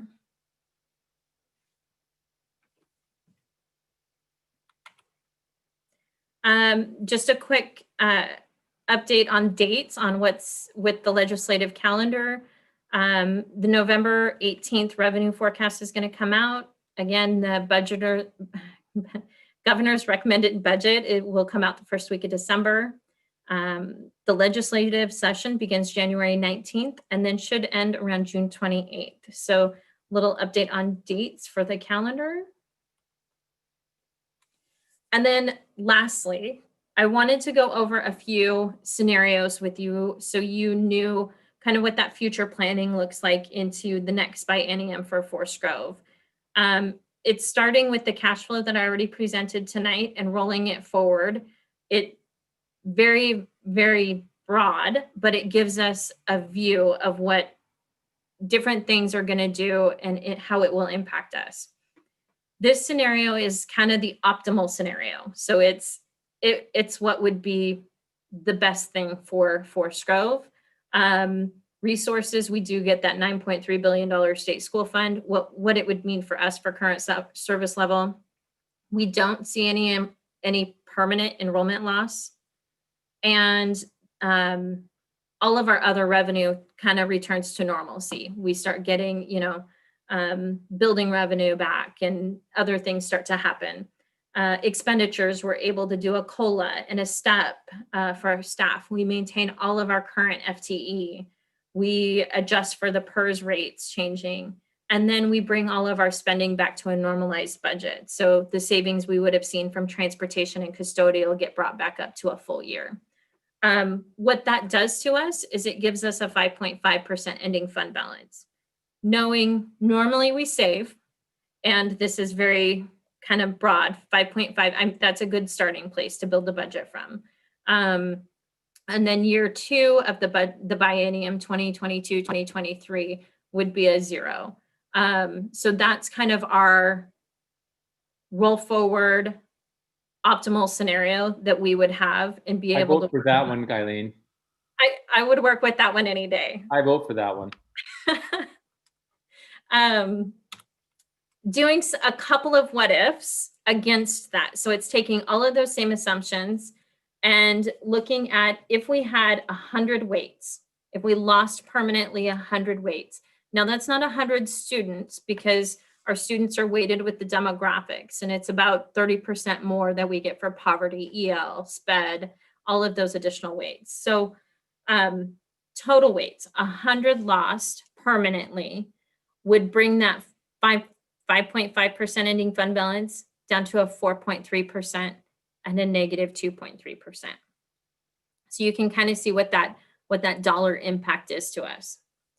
Now, if we don't get an increase in the state school fund and it maintains at that $9 billion, but we don't lose enrollment, we maintain all of our enrollment, we get them all back, then this is what the impact would be. We would go down to a 3.5% ending fund balance in year 1 and a negative 3.9 in year 2. And then the final one is a combination of both. $9 billion state school fund and 100 loss in weights. You're looking at a 2.3% fund balance and a 6.19% fund balance, negative 6 point fund balance. Now these are scenarios. It's assuming nothing else changes. It's assuming, everything's great in the optimal scenario, but just gives you a magnitude of dollar for one component change. And so this is kind of what we're looking at for moving into the next biennium and looking at what those scenarios are. Eileen, when we did the Portland State projected enrollment, did they project that we would have flat enrollment, forgetting about COVID? Forgetting about COVID, they projected, I don't have it up anymore. It's not flat enrollment, it's just at a slower growth than what we had in 2017. So we still do grow over the next 10 years, just not as to what level we were planning on growing in 2017. So the growth slowed, but we still have a growth in there.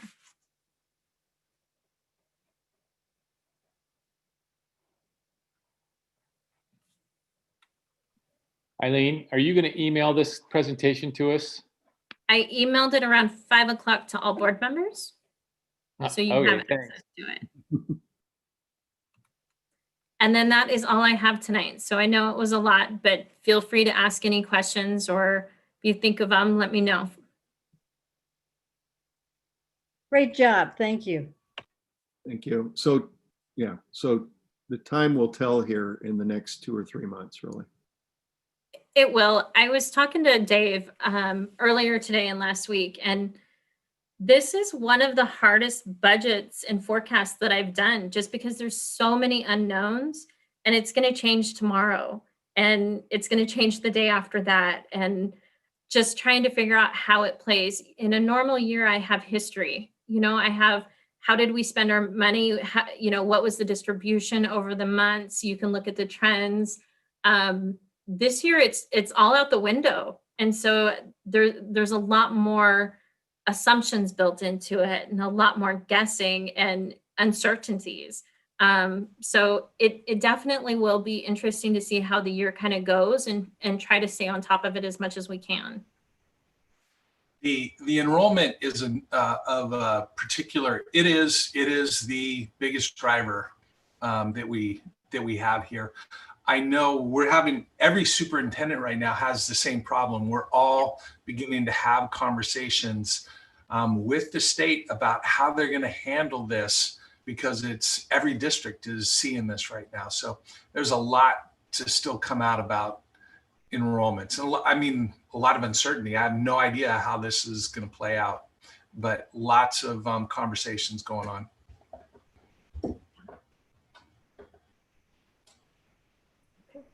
Okay. Thank you. Thank you very much, Eileen. That was good. And thanks for sending that to us.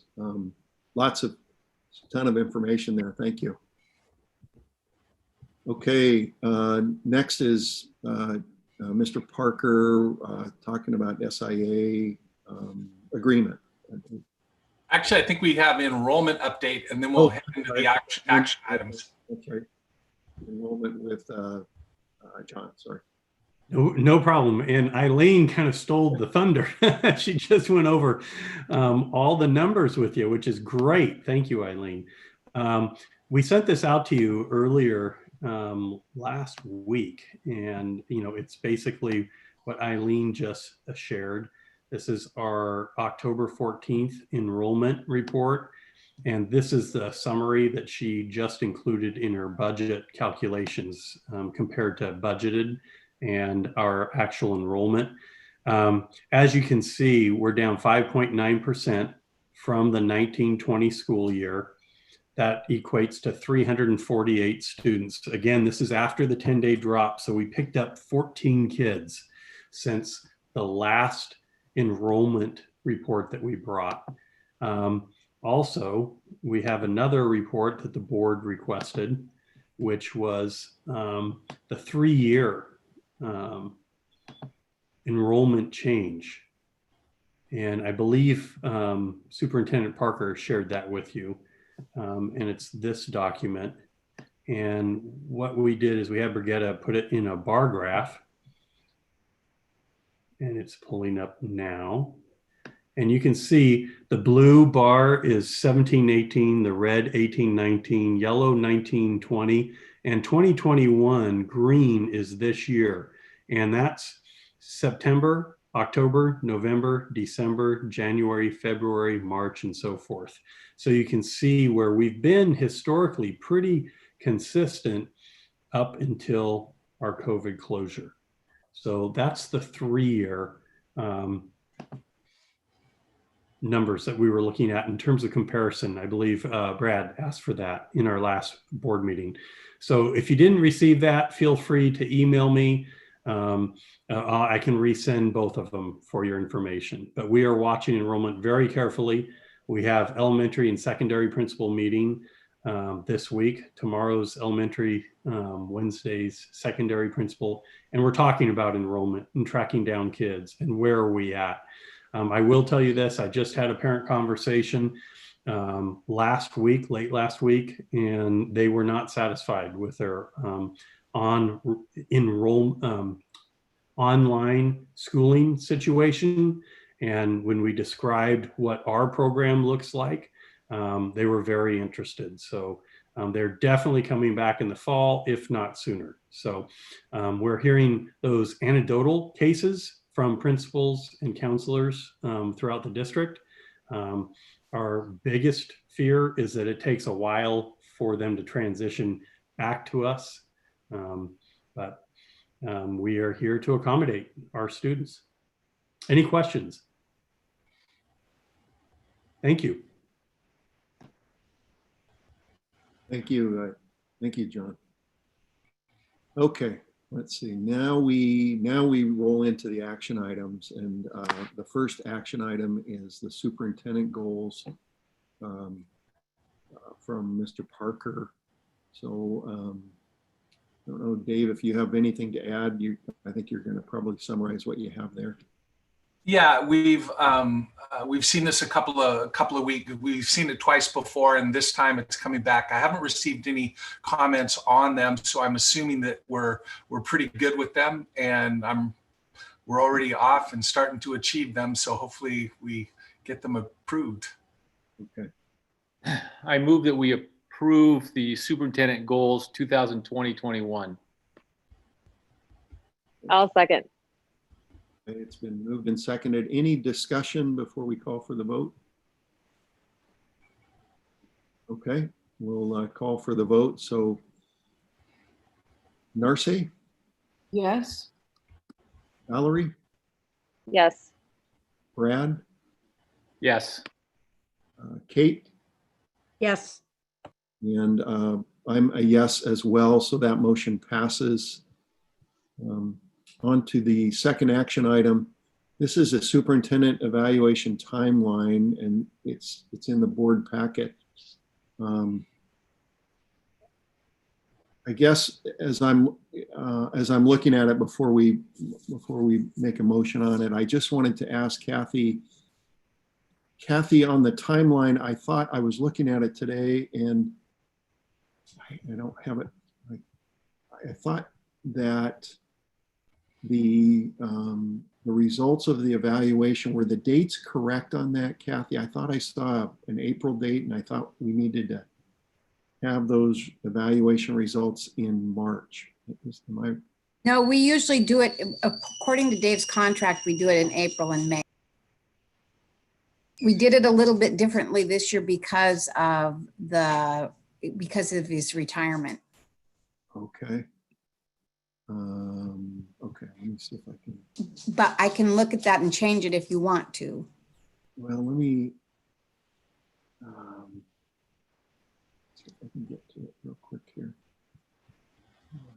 So what you're saying, Mark, is that the dates aren't correct? Well, what you remember? Well, I'm getting. Trying to get to it here. Let's see. Do you want me to share it to the screen, Mark? Sure. I'm looking at it. Packet, and it's quite a few pages. So, okay. Thanks. Make it larger. A little bit larger, maybe. Yep.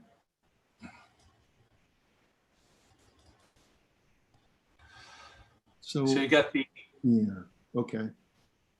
I get, yeah, that's where I was looking. So the evaluation document sent to the board superintendent be completed by 3/25. Results must be compiled by 4/8.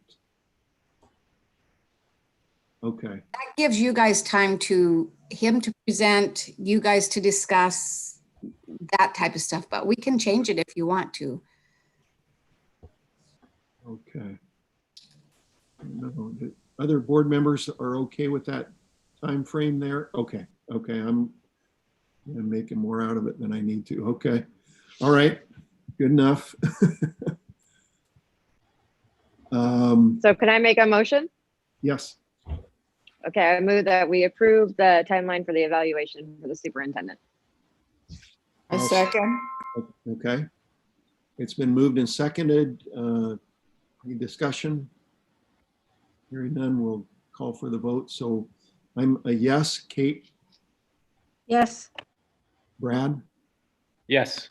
Valerie, Yes. and Narcy? Yes. Okay. The third action item is the superintendent evaluation criteria. And again, we discussed this last time, and it's in the packet. We evaluate on goals and standards, and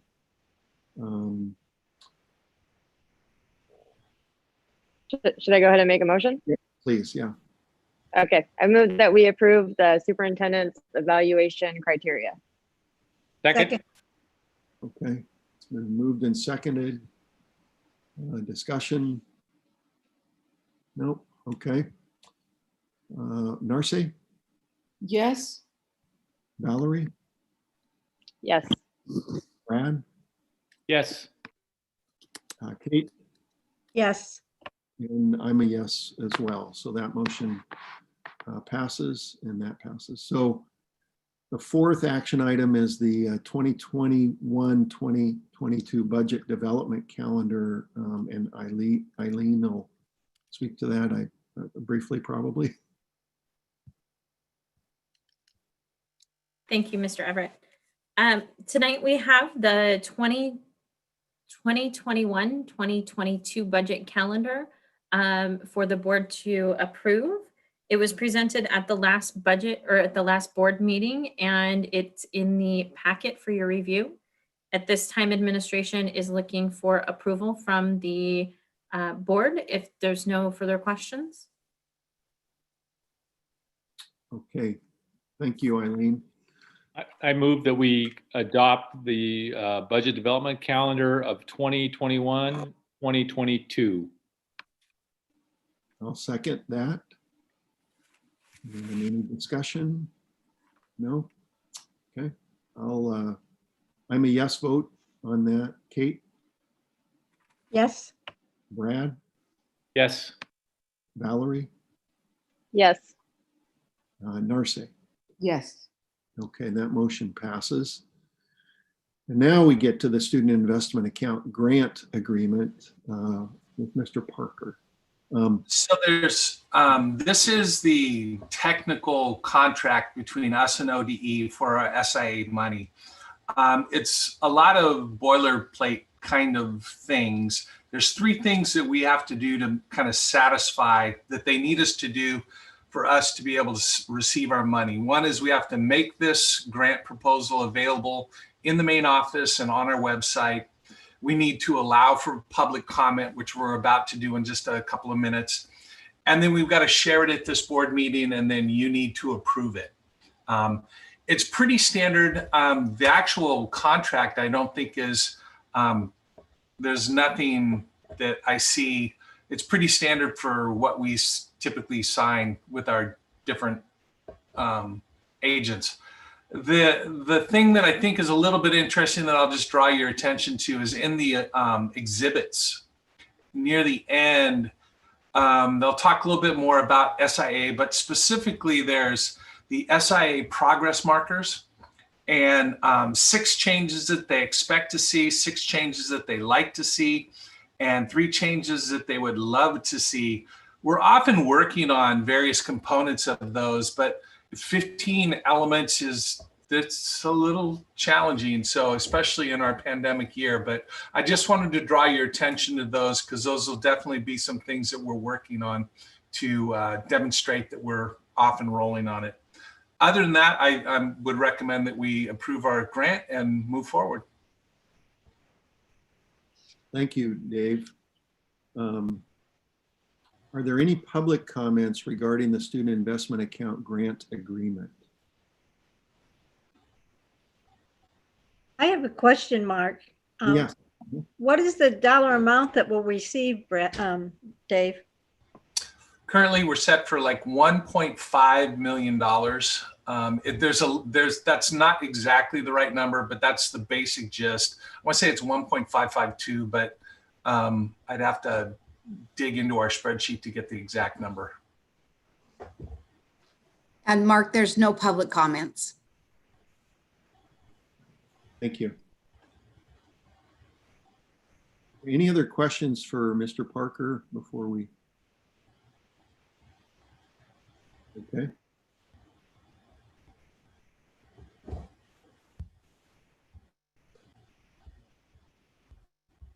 I will move that we approve the student investment account grant agreement. I'll second. Any discussion?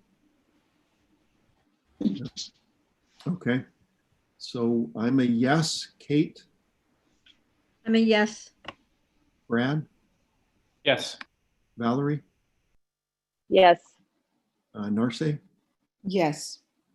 Okay, that motion passes and that item passes. All right, future action items. So there are a number, you can see there on tonight's agenda, the policy updates that are listed, quite a few of them. And we will, this is the first reading is tonight. Kate and I reviewed these policies. A number of them are sort of required, and some are open up to some leeway for the districts. I don't know if we want to, if there are any questions about these tonight, we can certainly try and answer those tonight. If you've had even a chance to look at these so far. Any questions from anybody tonight? If not, we will take action on them at the next meeting. Okay. Well, Mark, real quick, did you guys see any big changes? You guys have any big changes? I did have a question about one, and I guess I can ask tonight since we've got some folks here on attending the meeting. And it was the one that I had a question about was volunteers contacting students either by text or like electronically. And I believe that that's not allowed according to the policy, and at least under the volunteer. And the only reason I asked that question is because I was working in the Aspire program a couple of years ago with a couple of students, and there was some electronic communication. And so, and for me, it was on my district email account, but I don't know if there's an administrator or maybe Dave who can speak to that. Yeah, I don't know if Kevin's ready to talk about that or not. I think Mark, you point out something that we do need to maybe look at, okay, which is typically like when coaches are communicating with teams, we don't like them to do any single communication, but there are some kind of group texts that go on. So we may want to just define that language a little more. Kevin, I don't know if you. Yeah, I think, Mark, we could certainly follow back with you on that and loop back in and have some discussion. I think Dave summarized it really accurately, which is, the goal is to minimize that one-on-one communication between, either a volunteer and Dave's exactly correct, for our coaches and things like that. The recommendation is that they're always doing those group texting or, texting to more than just one student to one adult. But I do remember, I think Kathy had given me a heads up that you had a question about that. So if you're fine with that, I'd love to work with Dave and follow back up with you and Kathy and just kind of work that detail out a little bit more and understand it's how we can address the question that you're raising, and also kind of protect all of us, Right. Volunteers especially, so that we don't want to put somebody in a situation where you had that one-on-one communication, and you're aware of that. I know you are. So, and by text, I also mean, like, we use Remind. We have some other digital tools, so I'm meaning text in a really broad sense there. We may want to even change that language just a little bit, because we want to know any kind of electronic communication going on. Okay, that sounds fine to me. I think that was the one that for me, that was a question. So I don't know. Kate, do you have any? I think when we went over it, there was just some vocabulary that were minor, but that was the major one that we both saw. Okay. So yeah, I guess we'll come back for action on these at the next meeting and address it then. So let's see. Next is future board items, board discussion. Is there anything that any board members want to mention at this time? Okay. Hearing none. Also in the information is the dual credits earned. And that's in the packet. So that is an informational item that's in your packets. And I think that's for this evening. I think that's it. So there being no further business, this meeting is adjourned at 7:45 p.m. So Good night. thank you, everybody. Have a good evening. Good Thank night. you. You, Mark.